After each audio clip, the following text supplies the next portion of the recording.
কবরের প্রথম ঘন্টা, কবরের প্রথম ঘন্টাতেই তুমি বুঝবা আখিরাত কত কঠিন। রাসূলুল্লাহ সাল্লাল্লাহু আলাইহি ওয়াসাল্লাম বলেন, কবরে যেই নাফরমান প্রশ্নের জবাব দিতে পারবে না, তিনটি প্রশ্নের, তো আল্লাহ তাআলা বলবেন কাযাবা আবদি, ফেরেশতা আমার এই নাফরমান বান্দা মিথ্যা বলেছে।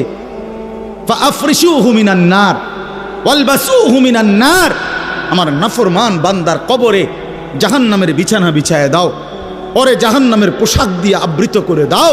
ওয়াফতাহু লাহু বাবান ইলান নার, জাহান্নাম বরাবর তার কবর থেকে দরজা খুলে দাও, কবর খুলে দাও। ওফো, আল্লাহর নবী সাল্লাল্লাহু আলাইহি ওয়াসাল্লাম বলেন, তখন কবর তারে, ফেরেশতা যখন তাকে রাইখা যাবে, কবর তারে ডান দিকের মাটি বাম দিকে একটা চাপ দিবে, বাম দিকের মাটি ডান দিকে চাপ দিবে। আল্লাহর কসম, নবী বলছে হাত্তা তাখতালিফা আদলাউহু, ডান পাশের হাড্ডি এবং এই পাজরের হাড্ডিগুলো করকর করে ভাঙ্গা বাম দিকে চলে যাবে, বাম দিকের গুলো ডান দিকে চলে যাবে।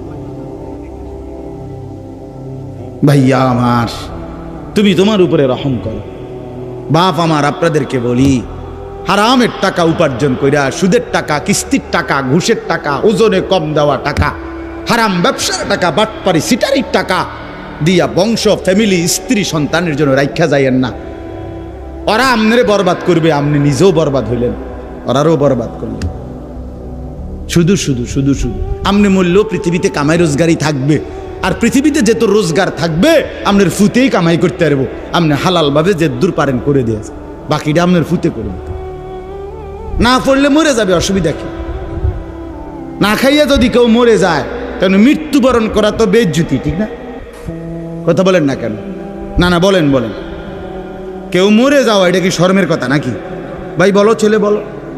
আরে ছি ছি ছি ছি, ওটা মরে গেল, কেমন শরমের কথা এটা? এমন এটার কথা হইলো কোনো? তো তো মরলে কিছে? মনে করেন না খাইয়া মরেই গেছে, তো মরলে কিছে? মরণ কি শরমের কাছে? তো বাপ দাদা 14 গোষ্ঠী মরছে, তো আমি মরলে সুবিধা কি? আহা, এজন্য বন্ধু আল্লাহ তাআলা বলছেন ওয়ালাউ তারা ইদিয যালিমুন, এই শুনেন বন্ধু, আপনি যদি একটা নজর দেখতেন, আমরা তাফসীরে কিতাবে পড়ছি, আত-তাযকিরা, ইমাম কুরতুবী রাহমাতুল্লাহ আলাইহির কিতাব আত-তাযকিরা ফি আহওয়ালিল মাউতা ফিল আখিরা, অনেক সুন্দর কিতাব, বাংলা অনুবাদ হয়েছে মৃত্যুর ওপারে। ইমাম কুরতুবীর খুব সুন্দর, অনুবাদটাও অসাধারণ। এই বইতে আছে, ইব্রাহিম আলাইহিস সালাম একবার আজরাইলকে বলছিল, মালাকুল মউত আজরাইল, নাফরমানের জান কবজ করবার সময় তুমি যেই চেহারাটা হয় তোমার, ওটা আমার একটু দেখাও। মালাকুল মউত আজরাইল বলছিল, হে আল্লাহর নবী, কসম আপনি এটা দেখতে চাইেন না, আপনি সহ্য করতে পারতেন না। ইব্রাহিম আলাইহিস সালাম বললেন, না মা আজরাইল, আমি এটা দেখুমই, তুমি আমারে দেখাও একটা নজর। মালাকুল মউত আজরাইল কোন পাপী ব্যক্তির জান কবজের সময় যেই বিভৎস কুৎসিত আকৃতি ধারণ করে, আল্লাহর কসম ওই আকৃতি যখন ধারণ করছেন ইব্রাহিমের সামনে, ইব্রাহিম নবী সাল্লাল্লাহু আলাইহি সাল্লাম একটা চিৎকার মাইরা বেহুশ হয়ে গেছে। লম্বা সময় পরে যখন হুঁশ আসছে, তো আমি নিজে পড়ছি কিতাবে, আরবি কিতাবে, ইব্রাহিম আলাইহিস সালাম আল্লাহকে বলছে, আয় আল্লাহ, আপনার জাতের কসম মাওলা, কোন নাফরমান পাপী তার কবরের আযাব, আখিরাতের আযাব, জাহান্নামের আযাব কিছুই লাগবে না, শুধু মালাকুল মউত আজরাইলের এই বিভৎস দৃশ্য যদি সে একবার দেখে, তো তার 60 বছরের নাফরমানির শাস্তির জন্য এটাই যথেষ্ট।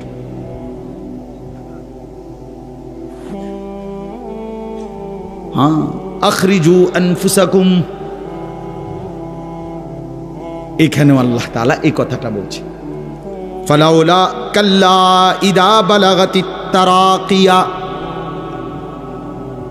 আল্লাহ তাআলা বলেন, কখনোই না বান্দা, অর্থাৎ কোনোভাবেই থামাইতে পারবে না, ইদা বালাগাতিত তারাকিয়া, প্রাণ যখন, রূহ যখন কলিজা থেকে ছিঁড়ে ফেরেশতা মালাকুল মউত টান মারবে, যখন কণ্ঠনালীতে পৌঁছে যাবে, তখন আর কোনো নাফরমান কোনো তওবা, কোনো ইস্তিগফার, কোনো চিৎকার, কোনো ঝাড়, কোনো ফুক, কোনো ডাক্তার, কোনো কবিরাজ, কোনো বৈদ্য, কোনো কিছু দিয়েই আর নিজেকে ফেরাইতে পারবে না। ইদা বালাগাতিত তারাকিয়া, যখন কণ্ঠনালীর মধ্যে ফেরেশতা টান দিয়ে বের করে ফেলবে রূহ, কলিজা থেকে, কলব থেকে রূহকে টেনে ধরবে, যখন কণ্ঠনালীতে চলে আসবে, ওয়াকিলা মান রাক, আশপাশের সকলেই তখন বলবে এই ব্যক্তি যে ছটফট করতেছে তারে এখন কোন কবিরাজ দিয়া ঝাড়াবে। সবাই ডাক্তার, কবিরাজ, বৈদ্য, ওজা খুঁজবে, দেখো না কার কে পরিচিত আছে, ডাকো, আরে বাঁচাইবার চেষ্টা করো। ওয়ান্না আন্নাহুল ফিরাক, আল্লাহ বলে কিন্তু ওই ব্যক্তি ঠিকই বুঝে ফেলেছে আজকে তাকে নিশ্চিত এই পৃথিবী থেকে বিচ্ছিন্ন হতে হবে। আত্মীয় স্বজন তারা যদিও ডাক্তার কবিরাজের জন্য চিল্লাচিল্লি করছে, কিন্তু লোকটা নিজেই বুঝে ফেলবে আন্নাহুল ফিরাক, তাকে এখন এই দুনিয়ার মায়া থেকে বিচ্ছিন্ন হইতেই হবে। কারণ মালাকুল মউত তো রূহটা ছিঁড়া ফেলছে, কলিজা থেকে টান দিয়া ফেলছে, আর তো ফেরত যাবে না, আর তো ফেরত যাবে না। ইন্নাল্লাহা ইয়াকবালু তাওবাতাল আবদি মা লাম ইউগারগির, নবী সাল্লাল্লাহু আলাইহি ওয়াসাল্লাম বলেন নিশ্চয়ই আল্লাহ তাআলা বান্দার তওবা কবুল করেন যতক্ষণ পর্যন্ত না মৃত্যুর গড়গড়া শুরু হয়, ওর আগ পর্যন্ত। ফেরেশতা টান দিলে মৃত্যুর যখন গড়গড়া শুরু হয় তখন যদি কোনো বান্দা তওবা করে আল্লাহ তাআলা সেই তওবা কবুল করে না। এবারে দম টানে, একেবারে সোজা হইয়া গেছে। এই সময় হুজুর আনছে 200 টাকা দিয়া, হুজুর আব্বারে গুদ্দুর বেহেশত বুঝ কইরা দেন, তওবা ভরাইয়া দেন, তওবা। এই সারা জিন্দিগির সিটারি বাটফারির তওবাটা এই 200 টাকা দিয়া আব্বারে মিল কইরা দেন। হ্যাঁ, বেহেশত দিয়া দিব।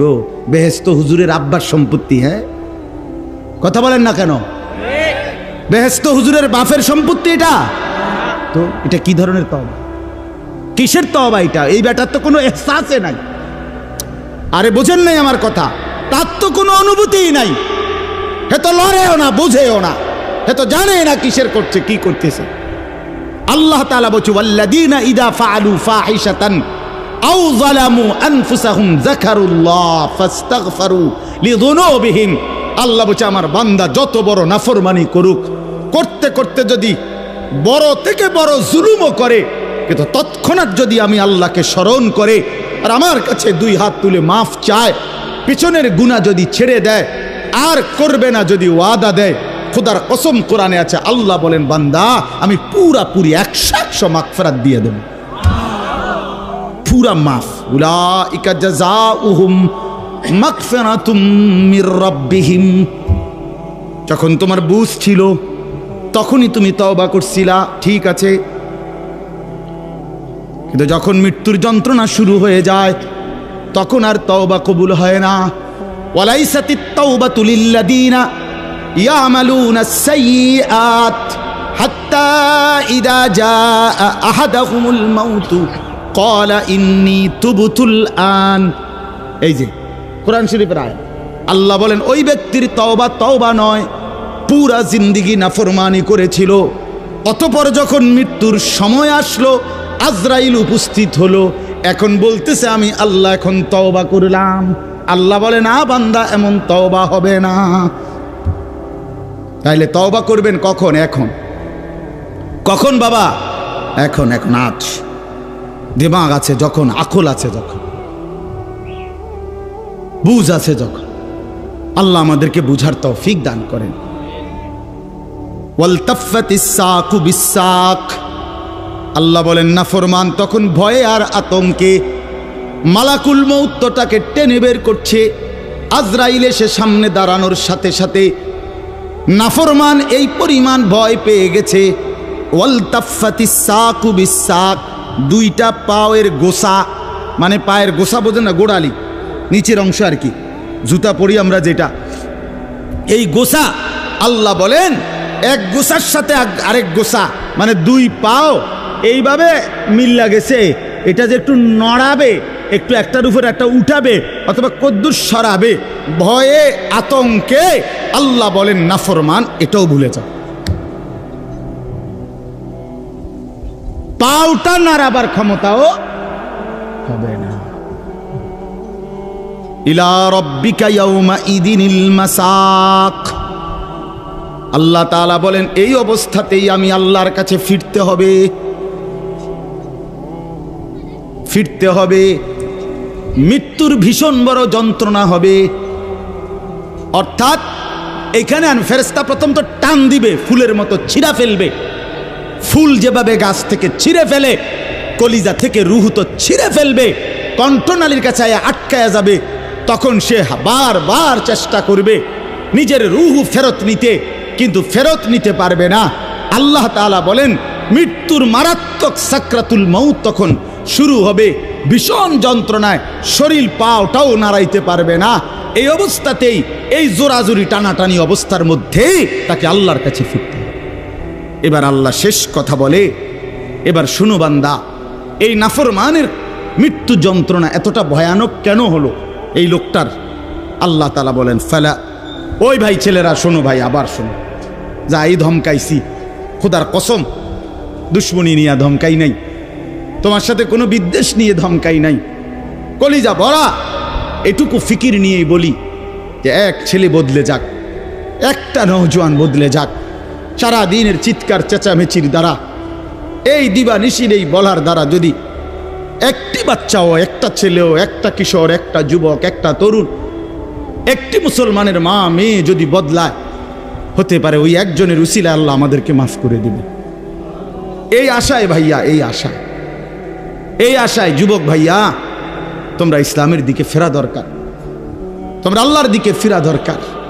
চারিদিকে সারা পৃথিবী জুড়ে সমস্ত ষড়যন্ত্র ইসলামের বিরুদ্ধে, মুসলমানের বিরুদ্ধে।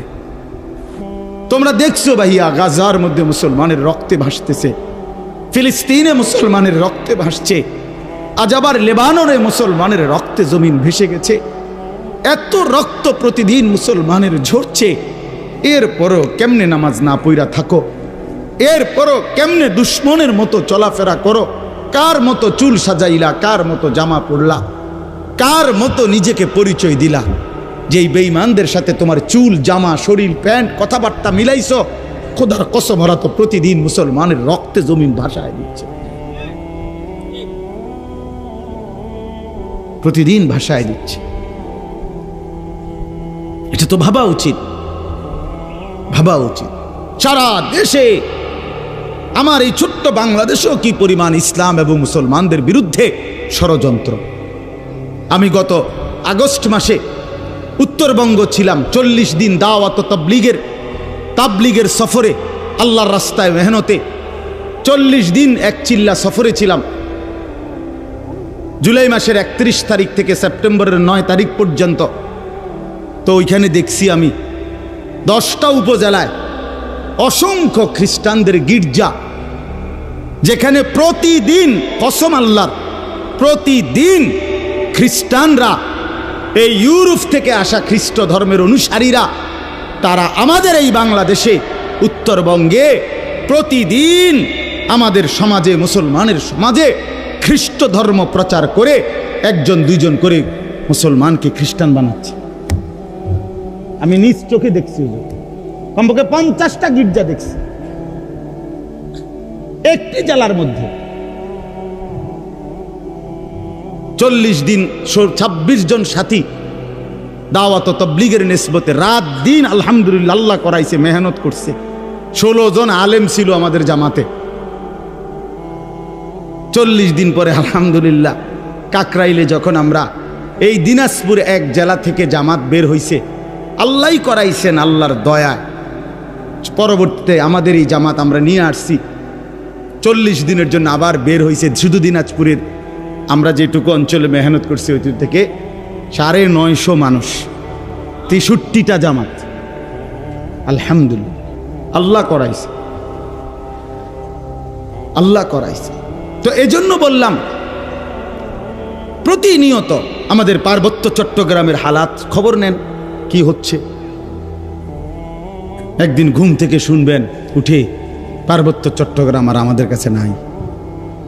গোটা বাংলাদেশে, পুরা বাংলাদেশ যত বর্গ মাইল, এর 3 ভাগের 1 ভাগ হলো পার্বত্য চট্টগ্রামের 3টা জেলা। বুঝেন নাই কথাটা আমার? সারা বাংলাদেশের আয়তন যে দূর, এটা যদি 3 ভাগ করে, শুধু 3 জেলা রাঙ্গামাটি, খাগড়াছড়ি, বান্দরবন, পার্বত্য চট্টগ্রামের এই 3 জেলাই 1/3 বাংলাদেশে। বুঝেন হিসাব? হ্যাঁ, পুরা উত্তরবঙ্গ প্রতিদিন কাফের কাদিয়ানি, প্রত্যেক দিন তারা মুসলমানদেরকে কাদিয়ানিতে বানানোর জন্য তাদের কার্যক্রম করছে, অসংখ্য মানুষ। অথচ সারা পৃথিবীর মুসলমানের কাছে, ওলামায়ে কেরামের কাছে, সারা পৃথিবীর মুসলমানের কাছে একথা স্পষ্ট অকাট্য যে কাদিয়ানিরা 100 কাফের, 100 কাফের, 100 কাফের, 100% কাফের। কাদিয়ানি একটি ভিন্ন ধর্ম, ইসলাম একটি ভিন্ন ধর্ম। ইসলাম এবং কাদিয়ানিয়াত এক ধর্ম হইতে পারে না, এক ধর্ম হইতে পারে। প্রকাশ্য কাফের, প্রকাশ্য কাফের। জানো না মিয়া, এই বেঈমানরা নিজেদেরকে আহমদিয়া মুসলিম বলে। কিসের আহমদিয়া মুসলিম তুই বেটা? মুসলমান তো মুসলমান। কোরআনে আল্লাহ বলছেন হুয়া সাম্মাকুমুল মুসলিমিন। আল্লাহ তাআলা বলছে তোমাদের নাম তোমাদের পিতা ইব্রাহিম রেখেছেন মুসলমান। আবার আহমদিয়া মুসলমান কিতা? আলগা শব্দ লাগালে কেন? মুসলমান তো মুসলমানই, এটার লগে আবার আলগা টাইটেল লাগানোর কি দরকার আছে? সাদা মুসলমান, কালা মুসলমান, হ্যাঁ চিটেঙ্গা মুসলমান, দেখিতা এটা কোনো দরকার আসেনি? আপনি বলেন না, মুসলমান তো মুসলমান। ওয়ামান আহসানু কাওলাম মিম্মান দা ইলাল্লাহ ওয়া আমিলা সালিহান ওয়া ক্বালা ইন্নানি মিনাল মুসলিমিন। এই যে আল্লাহ বলছে সর্বোত্তম মানুষ, সর্বশ্রেষ্ঠ মানুষ হলো 3 ব্যক্তি।